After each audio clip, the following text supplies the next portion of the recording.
اعوذ باللہ من الشیطان الرجیم بسم اللہ الرحمن الرحیم واتبعوا ما تتلو الشیاطین علی ملک سلیمان، اور پیچھے ہو لیے اس علم کے جو پڑھتے تھے شیطان سلیمان کی بادشاہت کے وقت۔ یہود کا ذکر ہے، یعنی ان احمقوں نے کتاب الہی تو پس پشت ڈالی اور شیطانوں سے جادو سیکھا اور اس کی مطابعت کرنے لگے، اور وہ یہ کہتے تھے کہ سلیمان علیہ السلام نے جادو سکھایا۔ وما کفر سلیمان ولکن الشیاطین کفروا یعلمون الناس السحر، اور کفر نہیں کیا سلیمان نے لیکن شیطانوں نے کفر کیا کہ سکھلاتے تھے لوگوں کو جادو۔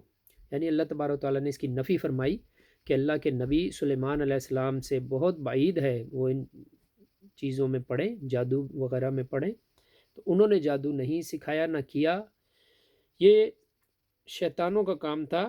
اور آگے فرمایا کہ یہ تو دو فرشتوں پہ ہم نے اتارا تھا جو لوگوں کی آزمائش کے لیے اترے تھے، اور وہ پہلے سے کہہ دیتے تھے کہ ہم سے جادو نہ سیکھو، یہ آزمائش ہے، ہم تو آزمائش کے لیے اتارے گئے ہیں۔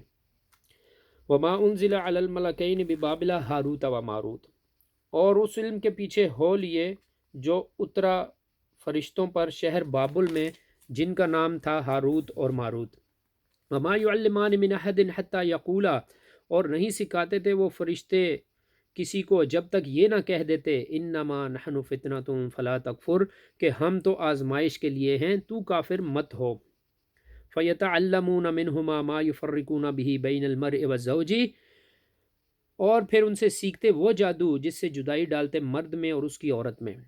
شیطان کا سب سے بڑا کام اور سب سے بڑا جو فتنہ ہے، فساد ہے، وہ یہ ہے کہ وہ میاں اور بیوی کے درمیان جھگڑا کراتے ہیں اور جدائی ڈالتے ہیں۔ اللہ تبارک تعالیٰ حفاظت فرمائے۔ وما هم بضارین بہ من احد الا باذن اللہ، اور وہ اس سے نقصان نہیں کر سکتے کسی کا بغیر اللہ کے حکم کے۔ ویتعلمون ما یضرهم ولا ینفعهم، اور سیکھتے ہیں وہ چیز جو نقصان کرے ان کا اور فائدہ نہ کرے۔ وَلَقَدْ عَلِمُوا لَمَنِ اشْتَرَاهُ مَا لَهُ فِي الْآخِرَةِ مِنْ خَلَاقٍ، اور وہ خوب جان چکے ہیں کہ جس نے اختیار کیا جادو کو، نہیں اس کے لیے آخرت میں کچھ حصہ۔ یہ بہت بڑی وعید ہے اور بہت بڑی اس کے لیے ڈراوے کی بات ہے، ڈرنے کی بات ہے۔ جو لوگ جادو میں دلچسپی لیتے ہیں، جادو کے سیکھنے میں یا جادو کروانے میں، تو جادو کرنے والا بھی کافر ہو جاتا ہے، جادو سیکھنے والا کرنے والا کافر ہو جاتا ہے، اور آخرت میں اس کا کوئی حصہ نہیں ہے۔ وَلَبِئْسَ مَا شَرَوْا بِهِ أَنفُسَهُمْ لَوْ كَانُوا يَعْلَمُونَ، اور بہت ہی بری چیز ہے جس کے بدلے بیچا انہوں نے اپنے آپ کو اگر ان کو سمجھ ہوتی۔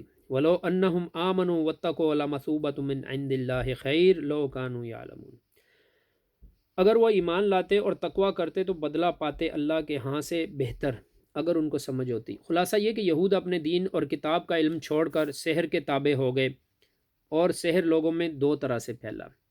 ایک، حضرت سلیمان علیہ السلام کے عہد میں چونکہ جنات اور آدمی ملے جلے رہتے تھے، تو آدمیوں نے شیطانوں سے سحر سیکھا اور اس کی نسبت کر دی سلیمان علیہ السلام کی طرف کہ ہم کو انہی سے پہنچا ہے، اور ان کو حکم جن اور انس پر اسی کے زور سے تھا۔